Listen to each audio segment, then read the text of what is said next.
Bonjour, bienvenue pour ce nouveau module des systèmes d'information géographique appliqués à la gestion des municipalités.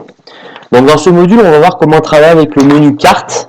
Alors le menu carte, qu'est-ce que c'est? C'est quand on a le gestionnaire projet ici, on a le menu vue pour créer donc ce qu'on fait depuis le début des modules pour créer des nouveaux projets, etc.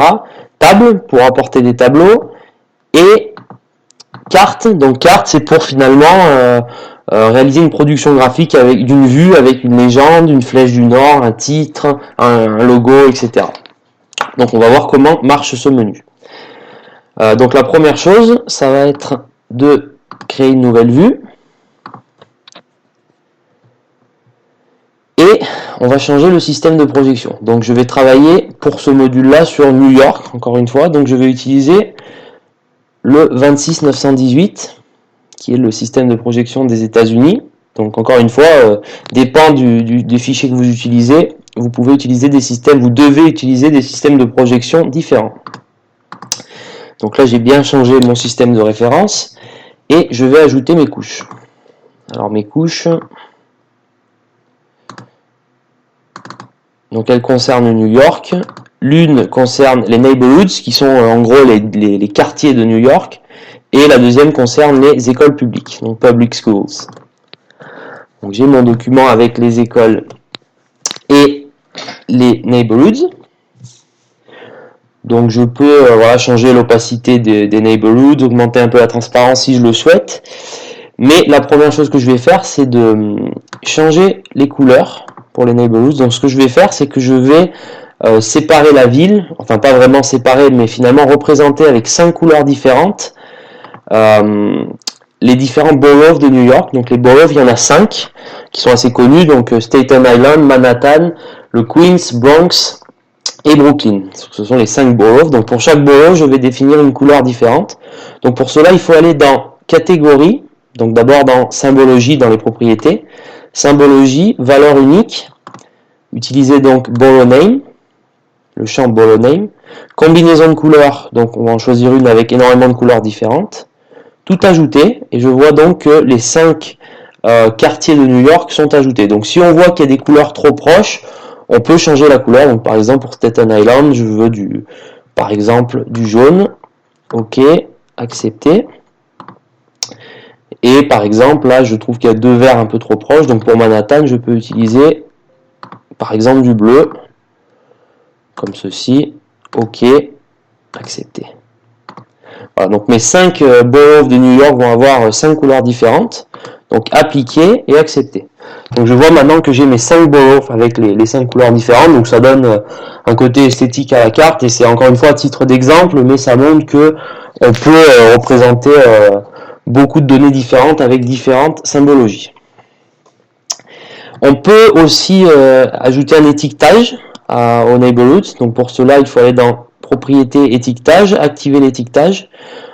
Si on veut faire avec pour chaque neighborhood le nom du neighborhood, on peut utiliser NTA name, qui est le nom donc du neighborhood. On peut changer la police si on le souhaite.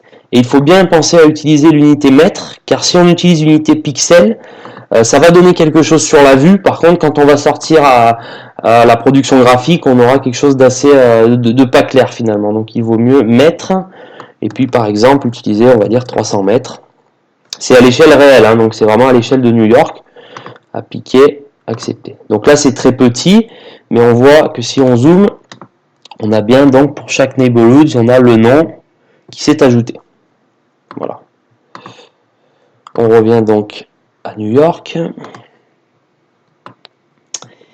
Et on peut, si on veut donner un autre côté un petit peu esthétique, on peut ajouter aux écoles publiques une symbologie.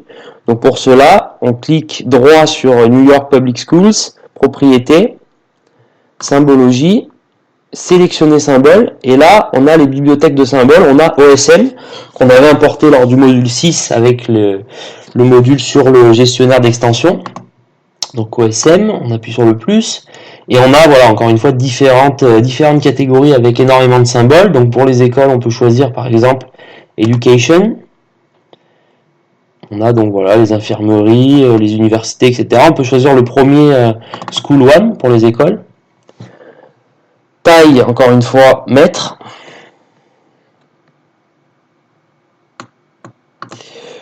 Et en taille, par exemple, on peut choisir 50. Ça sera assez petit, mais bon, l'objectif c'est juste de montrer qu'il y a cette option qui est disponible. C'est même très très petit, donc si vraiment on trouve que c'est trop petit, on peut augmenter un peu la taille. On va choisir 200. Bon, c'est déjà un peu mieux. L'objectif c'est pas que ça soit trop gros et que ça prenne toute la carte, mais on voit donc que là la symbologie a changé et que pour chaque école on a un petit symbole qui représente donc cette école. Maintenant, ce qu'on va faire, c'est qu'on va commencer à créer cette carte, donc avec le menu carte. Donc pour cela, afficher gestionnaire de projet, carte et nouveau. Donc la première chose, c'est de définir les paramètres généraux. Donc taille de la page identique que l'impression. On peut choisir à 4, à 3 en fonction de ce qu'on veut imprimer, mais identique que l'impression, donc pour cet exemple-là. Insérer une vue, donc le nom de ma vue ici c'est sans titre 2. Donc je vais utiliser insérer une vue sans titre 2, accepter. Et voilà, je vais donc avoir, on peut fermer le gestionnaire de projet et augmenter la taille de ma carte. Et j'ai donc la production graphique que je souhaite réaliser avec ma carte. Donc la vue que j'ai réalisée précédemment a été ajoutée à la carte.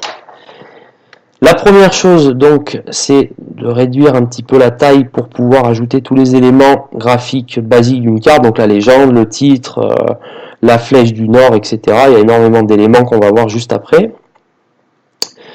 Voilà, on peut encore diminuer en fonction de ce qu'on souhaite. Ça semble pas mal comme ça. Voilà. La première chose à faire, c'est de régler l'échelle. Donc pour cela, clic droit sur la carte, propriété, et choisir échelle fixe. Et dans ce cas-là, on va par exemple choisir 100 000, ce qui semble pas trop mal comme échelle à accepter. Voilà. Donc là, l'échelle a été fixée. Donc cela implique que l'échelle, là on a vraiment la carte fixe.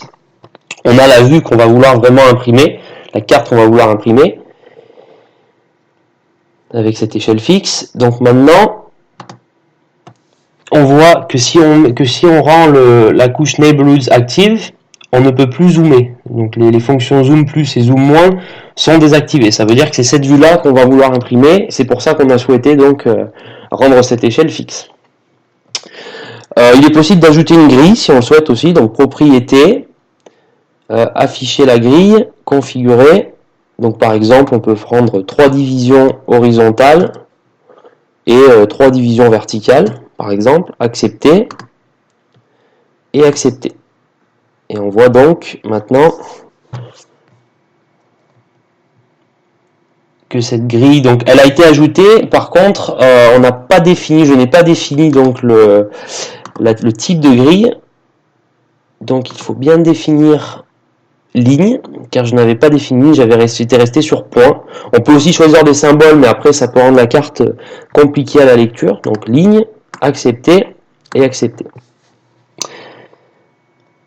Voilà, j'ai donc la grille qui a été ajoutée ici. On peut réduire la taille des lignes, etc. Mais dans ce cas-là, c'est pas forcément utile. Donc pour revenir à ce que je voulais, ça c'était vraiment pour vous montrer qu'il y a cette option qui est disponible, mais je vais rester donc sur des points pour rendre la carte plus simple. Voilà. Ensuite, donc il est possible d'ajouter, comme je l'ai dit, différents éléments. Donc pour cela, il suffit de réduire un peu la taille de la carte dans un premier temps. La première chose à ajouter, c'est une image. Donc il est possible d'ajouter une image. Donc vous appuyez sur cette icône ici, cliquez ici, insérer une image. On va l'insérer par exemple ici. Vous parcourez donc votre espace de travail. Dans le cas d'une gestion de municipalité, il est possible d'ajouter par exemple le logo de votre municipalité. Moi dans mon cas, je vais ajouter le logo de l'association GVC. Ouvrir, accepter. Voilà, j'ai mon logo qui a été ajouté ici. On peut augmenter la taille, on peut le déplacer si on le souhaite. Je vais le mettre ici. Voilà. La deuxième chose qu'on peut ajouter, c'est du texte. Donc là, dans le cas de cette carte et de toutes les cartes, car c'est vraiment là, on parle de vraiment une base de toute carte qu'on veut imprimer, c'est l'ajout d'un titre. Donc, école publique à Manhattan, par exemple, car la vue qu'on a est centrée sur Manhattan, donc on peut ensuite changer la taille, on peut changer la police, voilà, il y a plein d'options différentes. Là, le titre est censé être assez gros.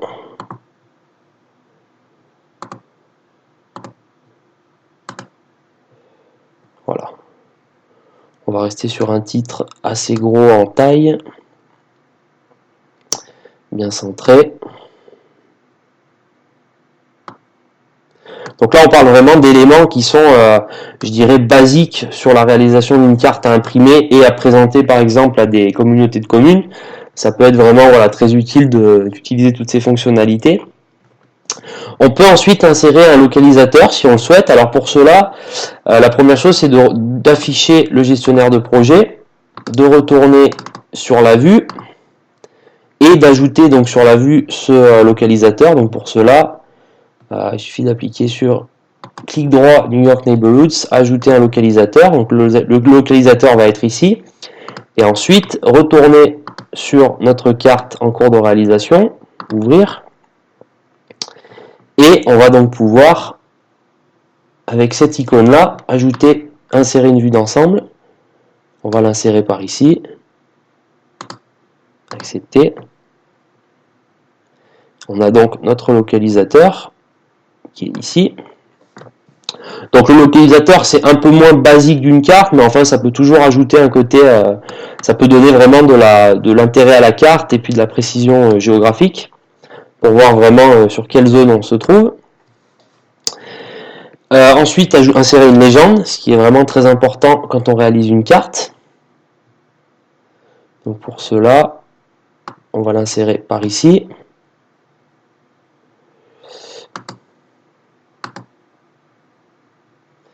Accepter. Donc on peut augmenter la police, mais là c'est vraiment pour vous montrer que cette option est disponible. Donc on va voir les écoles publiques et les 5 boroughs de New York qui vont être détaillés. Ensuite, on peut ajouter la flèche du nord. Donc la flèche du nord, on peut l'ajouter par exemple à cet endroit-là. On choisit celles qu'on a énormément qui sont disponibles. On va en choisir une assez simple. Par exemple, celle-ci. Accepter. Donc c'est pareil, hein, ça donne une petite précision géographique à notre carte. Ça ajoute encore un peu de précision et surtout ça permet de se repérer en fait grâce au localisateur et à la flèche, de voir à quel endroit on est, où est le nord, etc.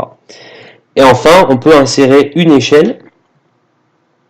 Alors pour cela, on clique sur cette icône, insérer l'échelle, ici. Et puis ensuite, on peut...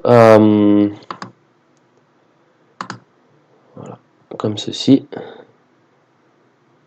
Alors il y a plusieurs designs au niveau de l'échelle, on peut le modifier.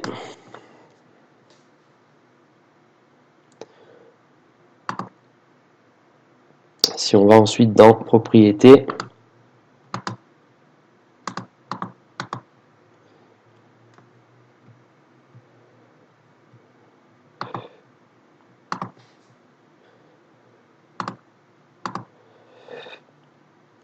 voilà, on peut choisir les intervalles, les divisions à partir de la gauche. J'ai choisi dans ce module de représenter une échelle fixe, donc ça ne sera pas possible de changer le nombre d'intervalles et de divisions à partir de la gauche pour cette échelle. Maintenant, cette échelle me paraît assez simple et finalement résume bien l'échelle géographique à laquelle on se trouve pour cette carte. Donc voilà, c'était un petit aperçu de toutes les fonctionnalités que vous avez pour créer une carte finalement sur GVCI Desktop. Et ensuite la dernière étape consiste à exporter la carte. Donc si vous souhaitez par exemple créer un PDF, vous avez cette icône en haut à gauche de la barre où il y a une icône créer un PDF. Donc vous allez sur vos documents et vous pouvez l'appeler New York Public Schools par exemple. Enregistrer. Et donc le PDF va automatiquement se générer à partir de la carte que vous avez réalisée. Donc merci beaucoup pour votre attention lors de ce module et à très bientôt pour une prochaine vidéo.